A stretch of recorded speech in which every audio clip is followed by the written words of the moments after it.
Welcome to the Therapist Thrival Guide. My name is Miranda Barker. I'm a licensed clinical social worker, and I'm here with my co-host, Erin Pash, LMFT. Woohoo! Erin has been on the podcast twice before. I think so, yeah. Yeah, for couples therapy, the nitty gritty that aired a couple weeks ago. And then also for the episode where you talked about how you are being the Ellie co-founder and Ellie CEO. Yeah, and growing this place. Exactly. Yeah, and why NBD. franchising. Yeah, it was super fun. I love this podcast. It's so much fun. And so I'll link to those episodes in the description. And then we also have Heather here with us. Heather's been on a couple of times. Yeah. Yeah, so I'm happy that you're back. Yeah, thanks for having me. Yeah. Heather, do you want to introduce yourself a little bit? Sure. I am Heather Reidinger. I am a licensed marriage and family therapist. I have been in the field for about 15 plus years. I really enjoy working with young adults. Adolescents are my jam. I'm getting back into couples therapy. I love it. I'm going to get back into that. And I love doing like supervision. So I'm a board approved supervisor for baby therapists, baby LMFTs coming into the Golden retriever puppies. That's right. Yeah. I love it. Bips. So today we are talking more about couples therapy, but more specifically, we're talking about Sex. Yeah. So, you know, it's really Intimacy. intimacy and sex. I love talking about sex. And I had a finance meeting before this. And I just said to the guys on the finance call, I'm like, I get to go talk about sex. It's HR sanctioned. It's totally allowed. I'm like, what's the fun part about your day that you get to do in your job? And they're like, oh, you just wait. These numbers can get so dirty. So sexy. I'm like, I love being a therapist. Like, who else gets to talk about like literal, like, sex? I love it. So why is this such an important topic when it comes to couples therapy? Yeah. So in my experience, so I've done couples therapy for a really long time. That was actually my bread and butter. Like Heather, I pretty much only did couples, marriages, and complex families. And then I intersperse it with like a teenager here or there just to kind of keep my caseload balanced. And one of the things that I learned, not in school, but like in practice, is that the intimacy piece associated with sex and physical connection is often the first thing to fizzle out. Mm-hmm. And then a lot of issues that happen in couples counseling, like it's the snowball effect. Like maybe it started with we stopped having sex because our schedules and our jobs got busy, or we had kids, or body changes, or just confidence issues. And they're so sensitive because there's so much vulnerability around them that people don't talk about them. And or, right, like the first 5-7 years of marriage is usually about career building and about having children, right? And so there's all of these things that make you go from being like this fun young couple who can just like have afternoon delights to being like, I haven't been able to pee with the door closed for like 3 years because a kid keeps coming in, right? And so people just don't address that issue. Or, you know, I would even say like pop culture talks about like, oh, the ball and chain, or have fun being controlled, or all of those types of things. And people just then like accept that as normal. Yep. And so it's such a big deal. I think talking about sex at all stages of life and intimacy is like preventative care for a marriage. So I love it.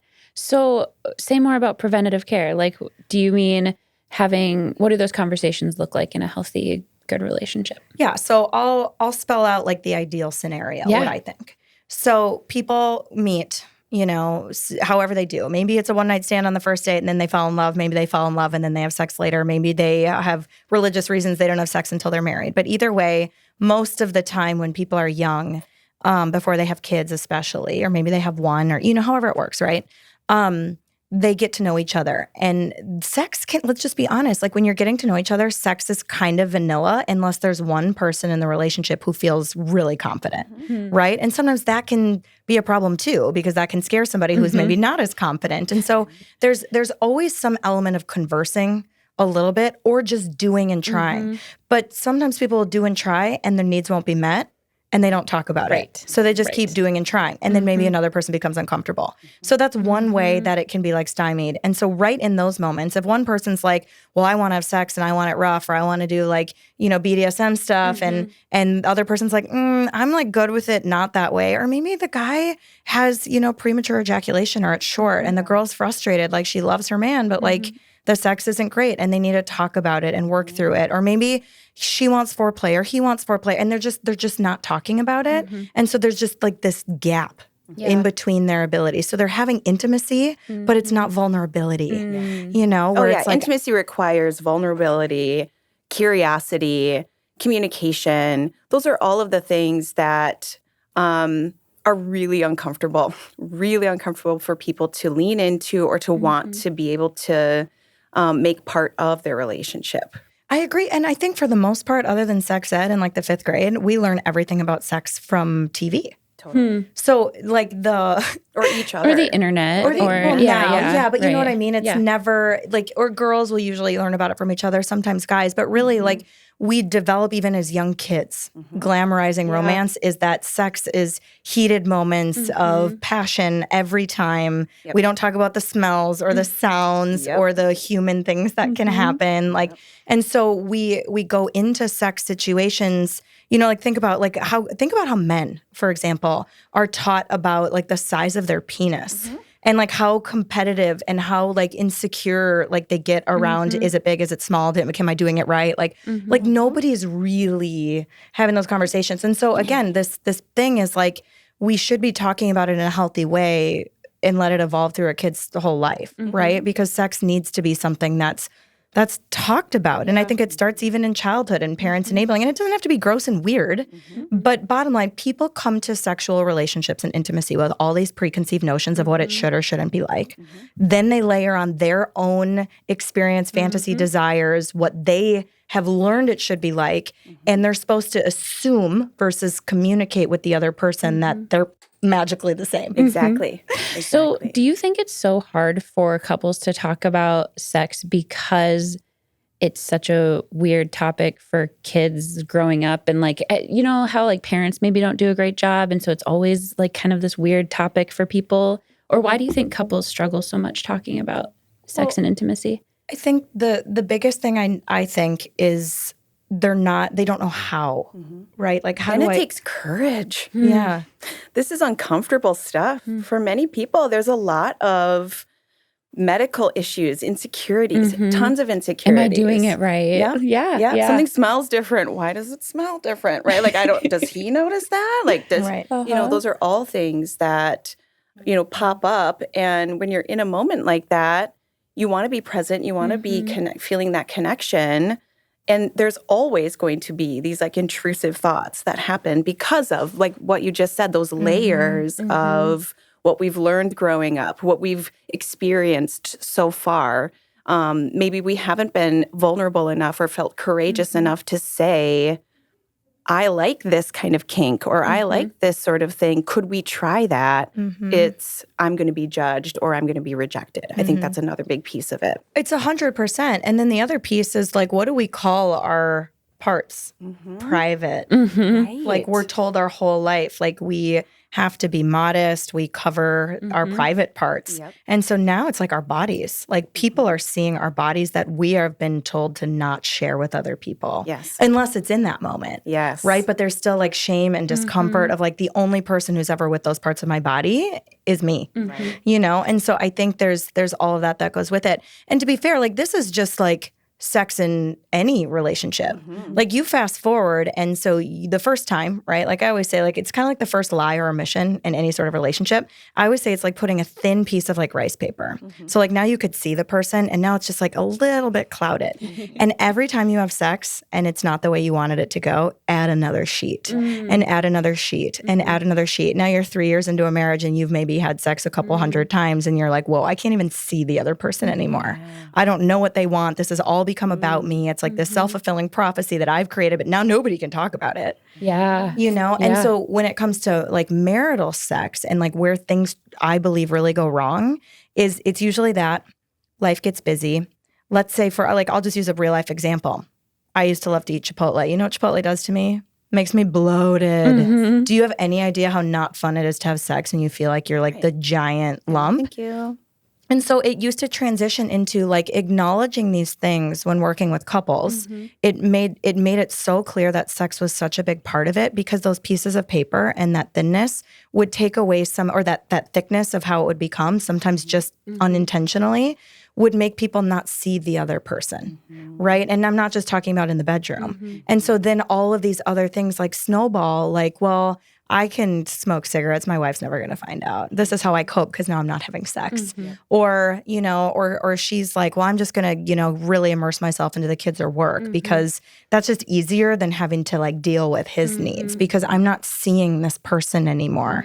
And the preventative thing for me is that if we can talk about all of the things early on, like we have to look at every opportunity of like, even knowing that maybe we make a mistake and we don't talk about it and the paper's starting to build up, like couples need to rip it apart and like be willing to start over and keep evolving. And I've even talked about with people like, you know, a lot of people talk about letting yourself go, you know, like maybe the dad moves into the dad bod, or maybe a woman's had a baby and her body just looks totally different. And, you know, often I find women are their greatest critics on their own.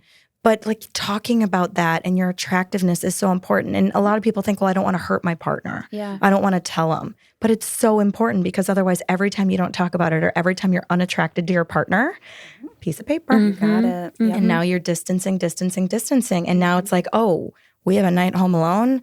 I haven't thought about being intimate with you in a long time because I'm not even attracted to you anymore, right? Like you don't like a night at home alone. I want to be in my jammies watching a chick flick with a bottle of wine. Like, and these are become cultural norms too. Like what I just said is like guys, dads off fishing, moms with their girlfriends drinking wine. Like you can go to frickin' TJ Maxx right now and buy 3 different wine glasses that say wine night with the girls, you know, which is super important. But Yes, self-care. Absolutely.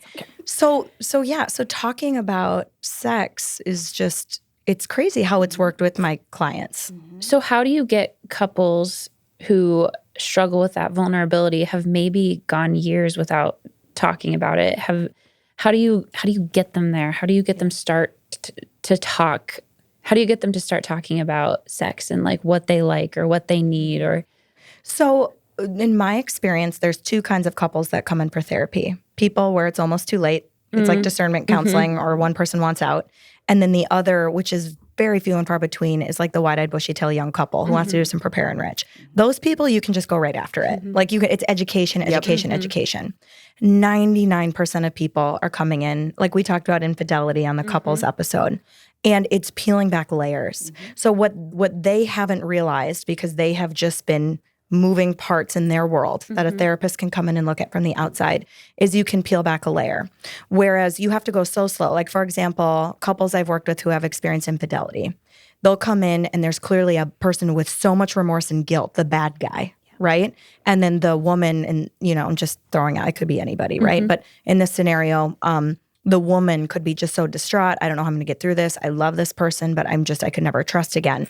And you start peeling back those layers. Like first it's validation for like, yep, there's a lot of big feelings here. No, you don't need to feel like a piece of shit. And then far enough when you build that relationship, you can actually start reducing the guilt of the cheater and putting some of it on the other partner because like a good dance, it always takes 2. That most couple relationships, and not all, there are just shitty people who just don't believe in, you know, monogamy and making trust. And like that's a whole nother episode. And we could probably infuse that into lots of personality disorder stuff, right? But most couples don't do it intentionally. It happens by accident, like these pieces of paper. And so when you build that relationship where you can never just go to the person who was cheated on and be like, it's your fault, right? Like that would just be so scary for them. And so it would just it would kill the relationship with the therapist. But when you connect, you go back and you peel back those layers, and you often will peel it back to being like, oh, I get it. We've have 3 kids and we've been running around to sports and we're so tired at the end of the day that we like stop talking. It's looking at what got us there. So you peel back these layers, and then you can get these people to this place to be like, you know, usually the cheater can like pinpoint almost the exact moment they first thought about doing it. And it usually comes back down to intimacy. And it's not, I don't want to say it's like they don't feel like they're getting enough sex. It's literally intimacy, vulnerability, Being and connection. That connection From their partner where other things take place. And so that's how you break it down for most couples who haven't realized they haven't done it. There are sometimes people who come in and just say, we're not having enough sex. And I personally, and I'd love to hear your experience, but I personally address that as like a opportunity for 20 questions. Like, let's isolate the issue. Like, is this a medical issue? Right? And I would say that's how we were classically trained. Like if couples are coming in for a sex issue, you want to find out what is the real issue. Yeah. Sometimes we find out that people are gay. Sometimes we find out people are straight. Sometimes we find out there's just different things they need to try. And those people are usually like, hey, I know I'm going to a therapist to talk about my sex life. So you can, they usually laugh a lot and it's funny, but they're there to be like poked and prodded and like to open up. They're ready to talk about it. Yeah. Is that how it usually goes for you? Yeah, I'll often start kind of with the medical because I think that's the space that feels most vulnerable for people. They don't ask a lot of questions. They don't meet it with curiosity. They just initially think something is like innately wrong with me. Yeah. Rather than going to like how common it is, like for aging men, the more and more you age, the more you need help. Having arousal, you got a prostate, you got all of these things going on. And I think for men especially, it's really hard for them to, pun intended, to talk about, right? To like literally be like, listen, I don't really know what's going on. It's freaking me out. And now I'm like stuck in my own brain. Every single time my wife is like, let's do this. Let's get going. Or my partner is. And so I think those are things that I will initially start with. Well, it's probably easier to start with the medical stuff too, because you're kind of saying, is there something outside of here that we can be looking at? And almost like, that takes away some of the blame, some of the shame. And exactly. And then if you're like ruling some of those things out, then you can be like, okay, what else could be happening right now? Yep. Well, and I find too, like working with couples, like sometimes that'll be like the medical stuff will be like the golden ticket. Like, they can't stay hard, right? Or just get hard. And they don't even know, like the vulnerability pieces, they don't even know what kind of doctor to talk to. Yeah. So there's a lot of psychoeducation of making sure, well, hey, you could go to your primary care, you could go to your urologist, like you can go see. It's intimidating to talk to a doctor about this too. Like I think. Or like how about like we call to make an appointment and they say, what are you coming in for? You got it. Like penis issues. Right. Like how emasculating, because again, it's not actually emasculating, but our culture has made it feel that way. And I'm just here to tell like so many people that I can't even tell you because, I'm a therapist. So many men take these drugs and they don't talk about it. They don't talk about it. And you're like the clients I've seen. Common. It's so common. And the women are like, fucking finally. Yeah. Like, thank God. Like now this is great. Take like, the pill. like let's have sex all the time. Yes. I was just talking to a friend about it the other day and she's like, I'm like, you're like happy. She's like, I am happy. And it's literally like she just had her significant other like go and get it figured out. Yeah. Like because they're happy or they're more confident or can you imagine like when you feel more confident and sexy, like it just shows. And then you're more attracted to one another. All of those things happen. And a boy with like feeling sad about their penis is like a sad puppy. Yeah. And then that's unattractive. Yep. Like, I'm sorry, but like having to be around your partner who doesn't feel like themselves, like the same way when people are depressed, right? Like it's hard. Yeah. It is so hard. And you want to show up for them. And what's beautiful is that there are things you can do to help them and support them and let them know it's okay. Obviously, like, to be fair, we're therapists, and this is a podcast for therapists. Not everyday people can talk to their partner about feeling sad about their penis, right? Exactly. But like, they should be they able should to. be. I know. It feels like there's so much more we could do, like, I mean, this podcast is one of those to just like let people know, like, oh yeah, this is normal.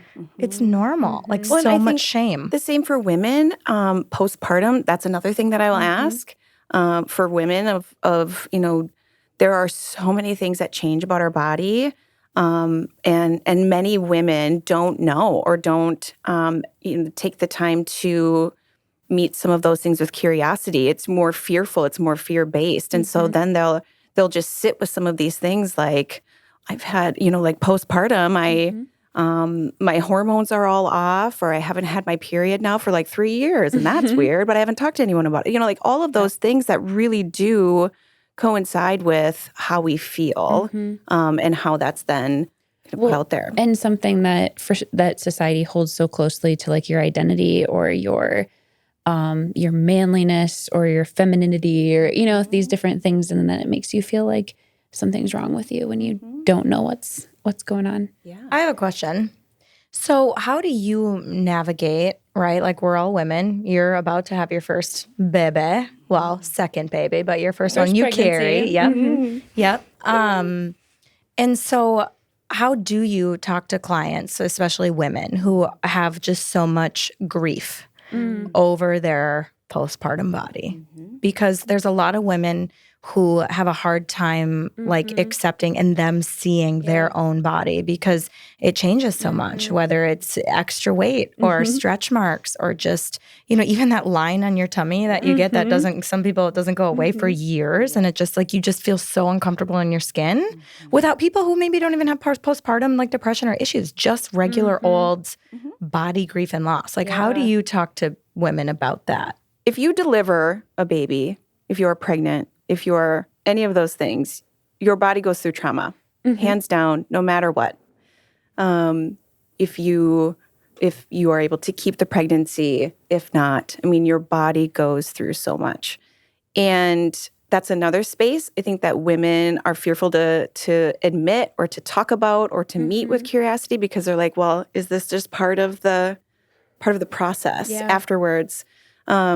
I'm supposed to feel like this. I'm supposed to have the baby blues, or I'm supposed to not feel sexual about my body, or all of those things. There's a piece of it that it always evokes this like feeling of why on earth would I want to do this again when I pushed a human being out of that, and I nowhere in this do I feel sexy. There is kind of a weird disconnect where like I was married for 9 years before I got pregnant, and it was like 9 years of sex with my husband, and then one time it made a baby, you know, and then so it's like this weird thing, and then my body changed, and then sex got uncomfortable at times, you know, and then you're kind of like going through this, and we kind of disconnect the pregnancy, we disconnect kind of the birth, all of these things that happen from sex. And we do a lot of like compartmentalizing. And so I think in some ways there's kind of going back to what the purpose of some of that intimacy is. And there can be intimacy outside of sex, and trying to, you know, have conversations about that. Yeah. And set expectations. I mean, I know that after you give birth, you can't have sex, like vaginal sex, for 6 weeks. And my husband and I joke about that all the time. We're like, what are we going to do? You know, like. Yeah. So Miranda has a lot of sex. I'm very happy for her. We're so happy for you. But that's what I'm saying. It's like you're having these conversations, and you, and I think humor is a part of it too, Erin. Absolutely. Where like you have to. Sometimes that's a way into those conversations too. Oh yeah, totally laugh. Oh, yeah, I've had friends that are like to their OB at the 6-week checkup or the 8-week checkup of like, can you not tell my husband that I'm cleared? I've seen so many TikToks about that. Okay. I'm going to self-disclose. Okay, because I'm curious and I love medical stuff. So after I had my first baby, I made like I broke the cardinal rule, and I grabbed a mirror. And I looked. Oh, honey. And you were never the same. Well, actually I was, because I understand medical stuff pretty good. Yeah. So I went to my 6-week checkup, and this was maybe it was like 4 weeks, because it was only a couple weeks away. And I had called before my checkup, whatever. And I was like, I think there's something wrong. And they're like, why? And I'm like, well, I looked down there. And the nurse was like, don't look down there. Don't do that. And I was like, well, I did. And I'm like, there's 3 holes. And I'm like, there wasn't 3 holes before I had a baby. And I'm like, there's a vas hole. And they're like, excuse me, what? And I'm dying on the phone laughing. I'm like crying, laughing, like freaking out, like postpartum. And I'm like, there's 3 holes. So my doctor calls me back, and she's like, Erin, first of all, you broke the one rule. Like, don't look down there. And she just told me that, I guarantee you guys don't know this. So if you tear when you have a baby, and this is what everyone's always worried about, like your vagina's going to be so loose, which it doesn't happen. Like muscles, they shrink right back, okay? Like it's all good. So that's all fake. But if you tear it all, they stitch you up with a round stitch from the inside that has to stay a little bit open so that it can heal on its own. Yes. So there was indeed a tiny little extra hole that by my 6-week appointment was totally gone. Oh, interesting. So it's just these little things like people, you just don't know and you don't talk about. And it was just like literally the way they had to do it. It creates like, it's how your body needs to heal. And so there's all of that. And it is just so weird. And you know, there's so much to talk about with sex and intimacy and relationships. We haven't even talked about other types of intimacy, which I will say most of my clients, friends, myself, as we get older, intimacy is so different. Oh yeah, it's defined right? So much like whether it's sexting or getting buttered up or the sweet nothings or maybe wanting to explore more. Like the older I get, the more comfortable I am in my body, hands down. And that just comes with experience and just not giving a right? Exactly. And people come in to talk about those issues too. But I think the postpartum body issue, the reason I asked is because I still have a hard time with it. I'm a divorced person. I am marrying my high school boyfriend who originally saw my body in like tip-top shape. Hell yeah. Right? And then we get back together almost 20 years later and I've had 2 babies and it's just not the same. And so I still sometimes struggle. And what I have been so pleased, it gives me the chills to talk about, is he doesn't care. He just loves me. And I think this is something that I've learned and I work with couples, right? And I'm excited for when I'm not CEO at some point in a million years to do therapy again and talk to couples about it, or at least in these outlets, right? Like, women care so much more about their bodies and think they're so much more judged than they are. I went to a bachelorette party this year, and it's with women who are like 10 years younger than me, right?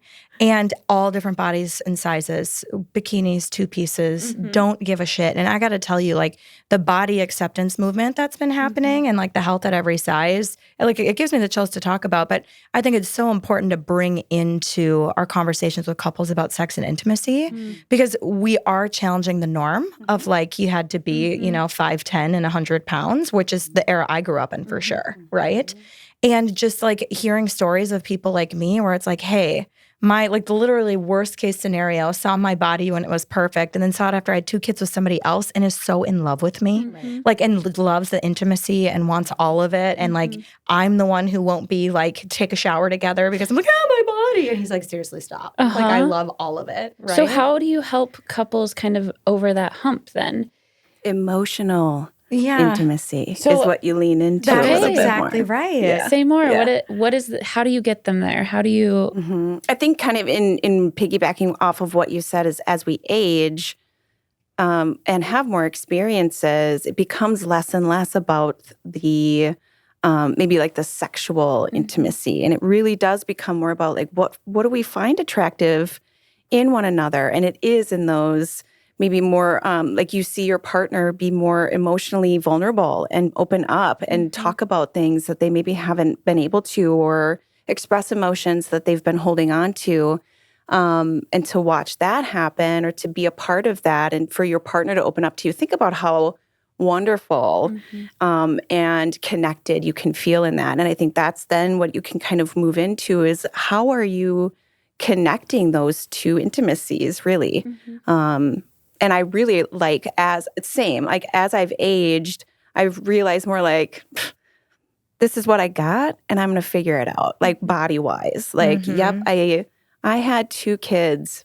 I mean, that's a pretty big deal.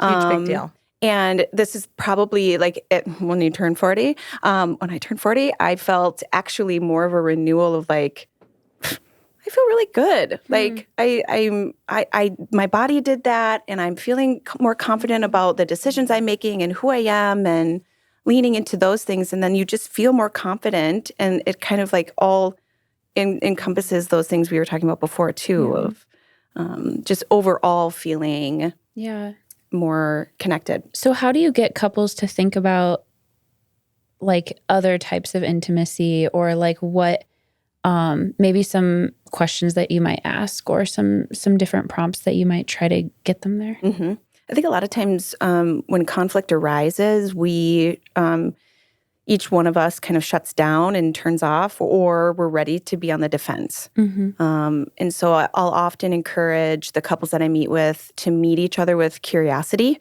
and ask more questions more clarifying questions, which can be really difficult. It can be, again, really vulnerable. People don't want to get into the depth of some of that stuff because there's all kinds of fear of rejection and judgment and all that kind of stuff. I do the same thing, but I like go crazy with it, and I have no problem self-disclosing. I find when you talk about sex, especially normalizing that other people, like whatever you feel and experience, or I'll share stories of other things I've heard from friends, family, clients, right? Like, oh God, you should have heard about this guy who was like super into like, wanting to be called Batman, right? Right. Like, and just like telling them like nothing you can say. Like, and so sometimes I'll prompt and be like, what is the one sexual need you have that you or desire or fantasy that you feel like you can't get? And the really cool part is sometimes you talk about it and the other part of the partner is like, yeah, I want that too. I love it. The other part, which is amazing, is that the other partner might say, I'm not into that. And they instantly feel better knowing like that, let's find something new we can get on board with together. But instead of it being like this, my needs aren't being met, my needs aren't being met, my needs are being met. It's like, oh God, I just released this huge big secret that I felt like I've been carrying. The other person's like, I love that for you, but I'm like not into that. Like, how can I support that for you? Without it being in my body, Well, so kind of piggybacking off of that, what about when you have couples who have like mixed matched sex drives or just really mixed matched like ideas of what they want? So that's super common, and that's like almost everybody. It's very rare for a couple to find each other that has matches the same sexual desires and intimacy or connection, or what's the word I'm looking for? Intensity.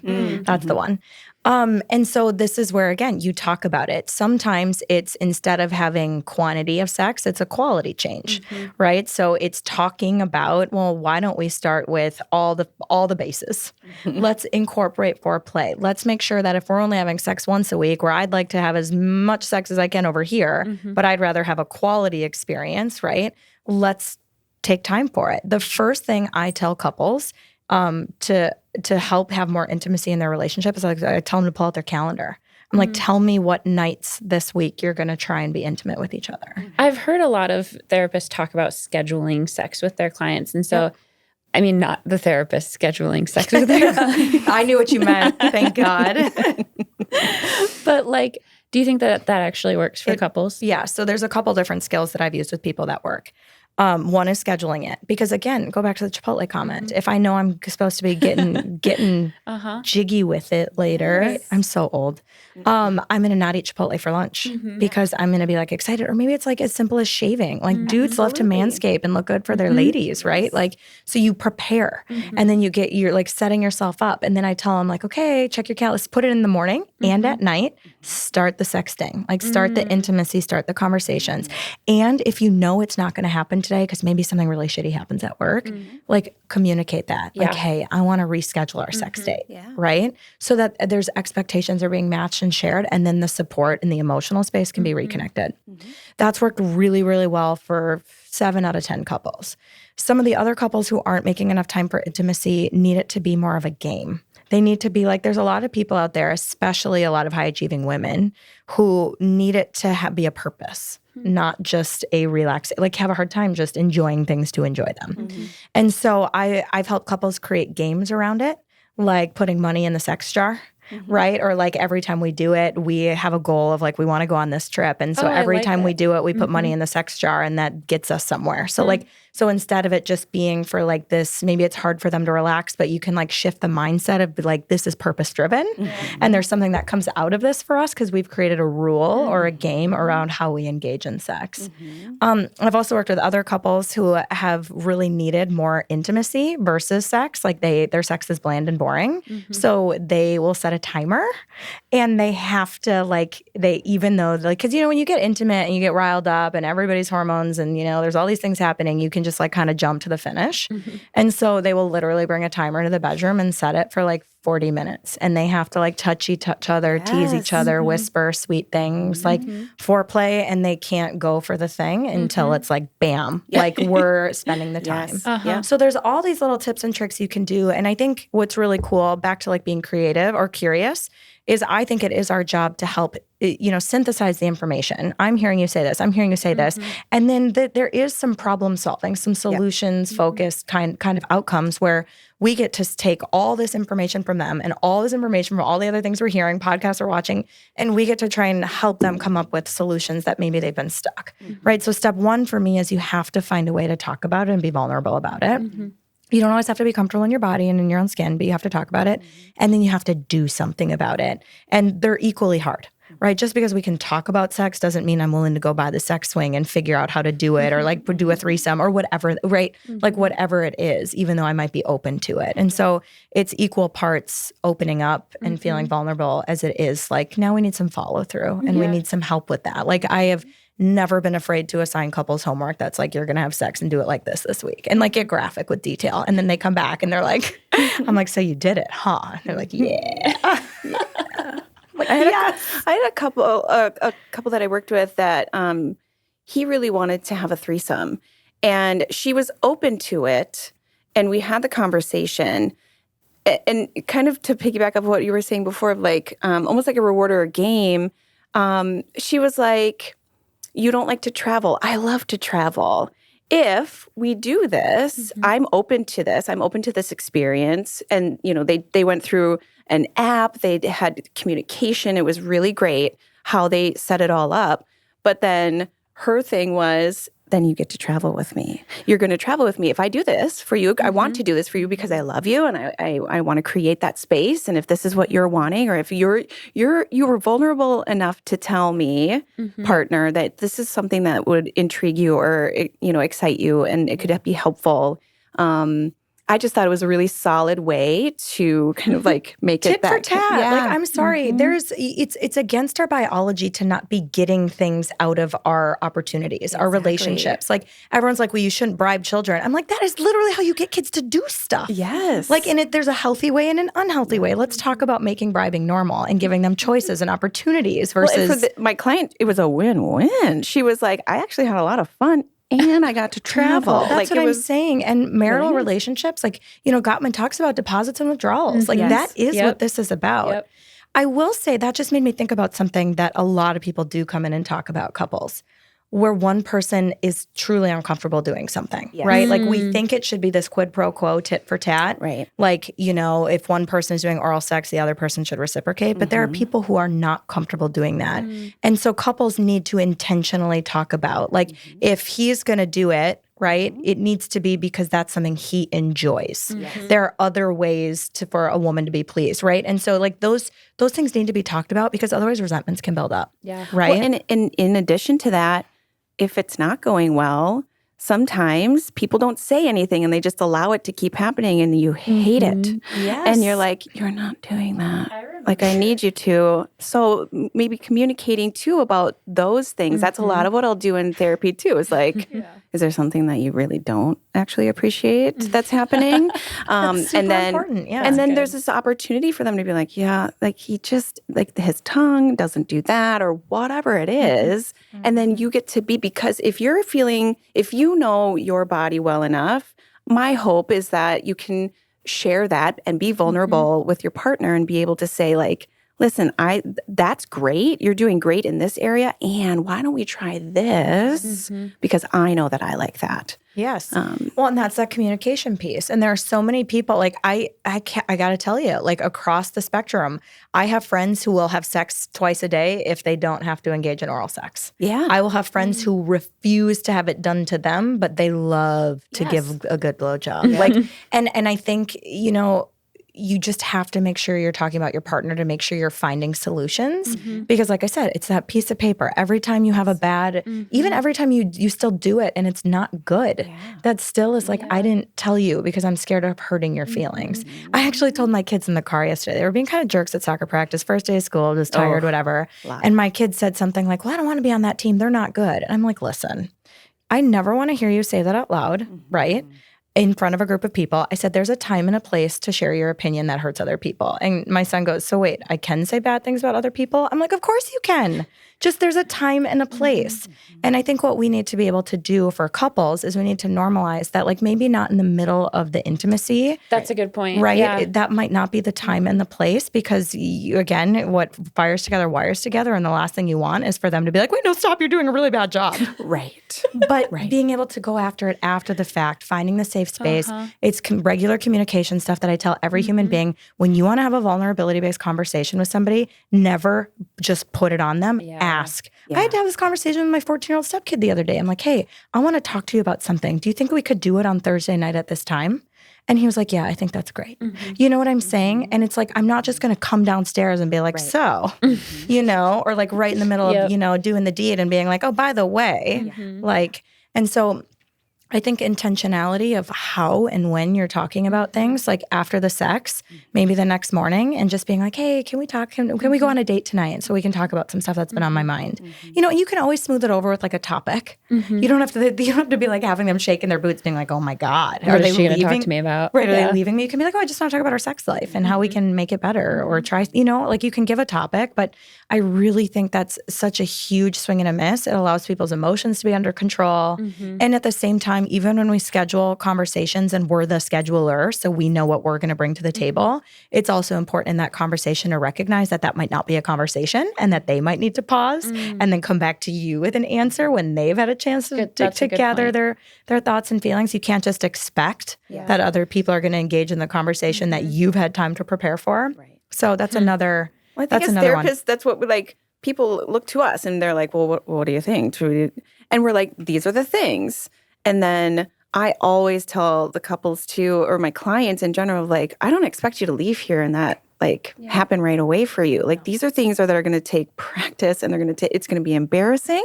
It's going to be vulnerable. It's going to be really difficult at times. I mean, these are it's going to be uncertain. We don't know how they might react or how we might react in certain situations. And so to really be gentle with yourselves in those moments, because intimacy requires vulnerability. It just does. And I think so many people avoid that in many ways because of past experiences. And like we could go into a whole thing about trauma-based and how that affects intimacy and how that affects our willingness to open up. Like we say this with such ease. There are people that are probably watching, they're like, fuck that, I am not doing I made so many people that. Uncomfortable when I said vasshole. Like for sure. I totally agree. And I'm sitting here like inspired. I'm like, Heather, talk more to me about intimacy and vulnerability. Yeah. But I'm also want to like tack on that it doesn't need to be like a big deal. We think that vulnerability and like being honest has to be like this big explosive conversation with this huge outcome. Or like some people think every time they come to therapy has to be like, this is so profound. And I'm like, what if we just talk about that we made this much movement and that's okay? Yeah. And so I love to remind people, like people, you know, a lot of people comment, right? Like they love hearing me talk. And I'm like, why? And they're like, I think it's just an authenticity thing, right? And so the more it's making things that are historically feeling big, feeling accessible and regular and normal and part of everyday conversation. And so when couples talk about sex, I want them to be intentional about it, but also like it doesn't have to be this big, long, involved, like, well, when I first had sex in 1897 and this was like, it doesn't have to be this, like, it can be as playful as like, hey, you were doing this thing and I didn't love it. Like, can we maybe we try this instead and like move on. It doesn't have to be, you know, I will find that one of the things I feel like me as a therapist and a lot of Ellie therapists, like who vibe with kind of the Ellie model, like we do this way of destigmatizing mental health because of the way we talk about it in our culture that even makes it feel like therapy doesn't have to be a big deal because it shouldn't. Right. And so that's because therapy's yours. It's no one else's but your own. Well, and to just add to, I think it's really important that therapists are not uncomfortable bringing this up in session and they feel comfortable talking about this sort of stuff because the clients will be taking their lead. So if the therapist is like, you know, really meek and not really sure what sort of questions to ask or not really feeling, I don't know, if they're feeling uncomfortable, it's going to set the tone in your client session too. Which is totally okay. Not every therapist is going to feel comfortable talking about sex. And I think it's just knowing that, right? Like that you could be a great couples therapist who doesn't feel good about that, and you can refer people out. There's tons of people who are couples therapists who can handle the whole gamut of sex issues, and there's other people who are like, no, that's not really my forte. I'm going to refer you on. There are specialist sex therapists who like help people kind of sort it out and figure it out. It always reminds me of Meet the Fockers. Yes. You know, when what's her milk me, Greg? No, what's her Barbara Streisand's character is like helps old people, right? Or like seniors, like yoga, like sex like positions and like teaches them how to move their bodies. Yeah, she's incredible. Yeah, and I'm like, there's so many opportunities out there for people to connect with people. Like there are sex, I don't know if they're coaches or whatever, who will literally help you clothed, right? With lots of ethical considerations, like find new positions or coach you on how to find optimal sexual experiences. To your point, there's the internet. Google carefully and don't click on the spammy sites, but there's plenty of educational sex content out there, especially for couples. I'm sure there's some subscriptions and some apps and all this other kind of stuff. I've even seen at a bachelorette party I went to a couple of years ago, one of the gals gave the bride like a deck of, they were like playing cards, but they were just different sex positions. Like Kama Sutra. Yeah, totally. Yeah. I'm like, things like that. You go to Spencer's Gifts. There's a whole section of dice you can roll, cards you can play, books, positions. Like, I think exploring, being willing to be playful about it. I heard from a client once that they're like, well, you're not supposed to talk during sex. I'm like, says who? Yeah. I'm like, who made that rule? I'm like, talk about it. Move your leg. Like, like find what turns the other person on. And that, or you, and just like try it out. What's the worst that could happen? Yeah. I mean, because the worst can happen and you can make it lighter. I mean, there's lots of noises that happen. There's lots of bodily fluids that happen. I mean, these are things. You just laugh through it. Like you're human beings connecting. And it can be really messy. It is. In general. Yeah, I totally agree. And I think even just having validation or hearing someone validate that's not, in your marriage and like outside of, or your relationship and outside of it, it can be really validating. Just be like, oh, right, that makes sense. Right, I broke my leg the other day. Yeah, that makes sense why I can't, do the things that I used to do or whatever. Yeah. Other topics or issues that come up in couples therapy around this topic? Porn. Yes. Yeah. So I'm torn on porn. You're torn on porn. I'm torn on porn. I saw the funniest meme the other day, though, that had a picture of corn, and it was pouring in it. It said soft pour corn instead of soft core porn. It made me laugh so hard. I was like, oh, my God, they're geniuses.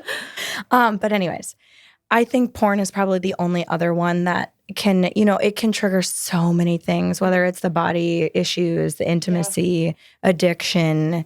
I think porn and masturbation, I think, can sometimes be hot topics across the gamut, whether you're a same-sex couple, whether you are a hetero couple, whatever that looks like. And I don't think there's a right or a wrong answer in the macroscope. It's a right or wrong answer for the couple.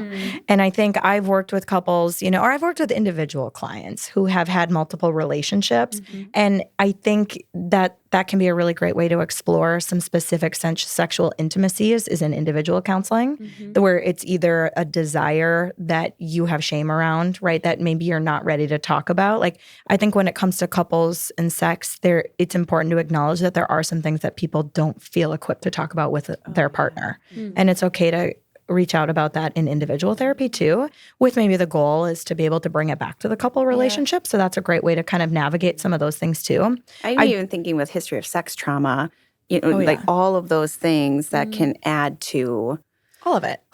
Yeah, just all that body trauma. So I think that's hard, but I can't give a blanket statement, sort of. No. My personal opinion is I see the happiest couples when they focus the intimacy between the two of them and work on that first before bringing too many other things into the mix. Well, and I think that in some of the individual clients that I see, I don't see couples, but this, I mean, talking about all this sometimes makes me want to I'm like, oh, this, so I love fun. This. Highly recommend. 10 out of 10. Yeah. But I had a previous client who, her partner would watch porn, and it wasn't the problem that we kind of boiled it down to was it wasn't about the porn.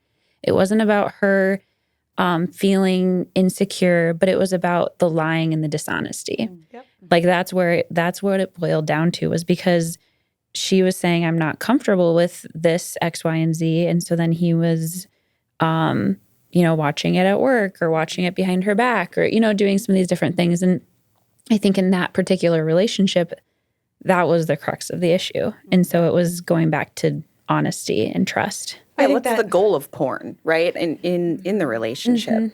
Could it be educational? Could it be, hey, I wanted to try this. Could we look that up and like see what that's all about? Well, the harsh reality with porn is that it's not innately bad. It's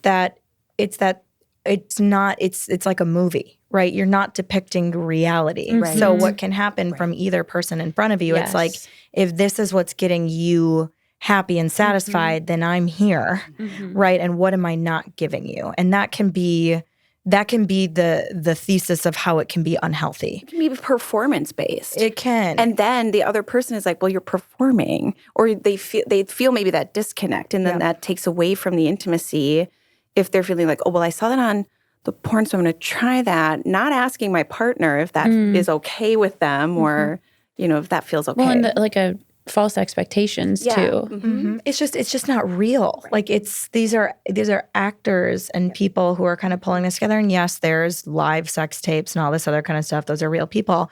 Bottom line is, I think you address it like any other issue, whether it's gambling or drinking or other secrets or overworking or over-exercising. Like, we have maladaptive patterns that can be healthy in some contexts, but if it's hurting the relationship, then there's room for improvement. And that's how I address porn kind of individually. There are some couples who'll be like, fine, let's watch it together. And then that's the rules they set up for it. And Lucas always talks about too, like he's had couples who have like made their own porn and, and things like that. And I'm like, I love that idea for it's an option, right? Because then if there's a person who wants to be like masturbating to porn and their partner's not around, like watch your own, right? At least then, but this is the point. There's unlimited opportunities to be creative in how people problem solve. And there's no wrong way for one person or one couple to figure it out.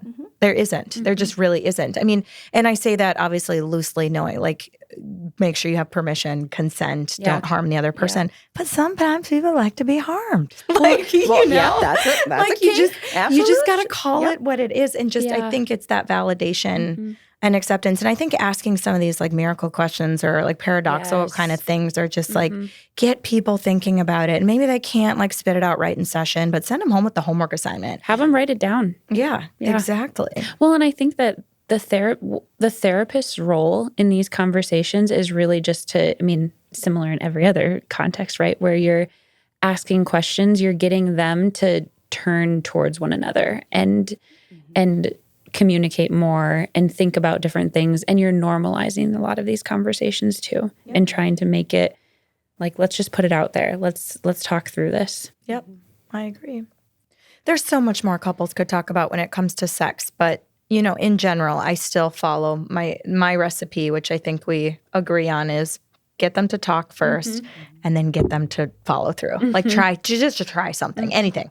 To report back to me how to go. Yeah. Because we can't fix it if there's not like, it just comes to like talk the talk, walk the walk, right? Like you have to, so many people come to therapy and they want to spill their guts and talk about their feelings, which is a great first step. But then what are you going to do about it? Right. And when we see clients who get stuck, it's usually because we're spending too much time opening up and they still need the push. Some people, when they talk about it, can do it on their own. Right. But other times, like the two parts of therapy is let's uncover and then let's figure out how. And kind of like put it all out on the table. We're going to sift through some things. Exactly. Some things might fall off, but we're going to sift through and we're going to problem solve and help you learn how to problem solve together.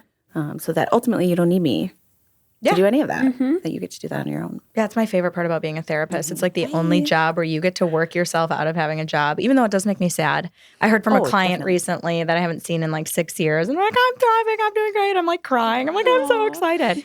But it still is that professional relationship where you're like, I love that I got to be a link on a chain for you. I love it. Yeah. Any other last thoughts or things before we go? I think that maybe I'll add, I just had a couple session where we reflected on some of the growth. I've worked with them for 2 years after infidelity, and they've stayed together and they've worked through a lot of things. And sometimes, the husband will be like, I just feel like I'm being attacked all the time, or I feel like there's been no progress.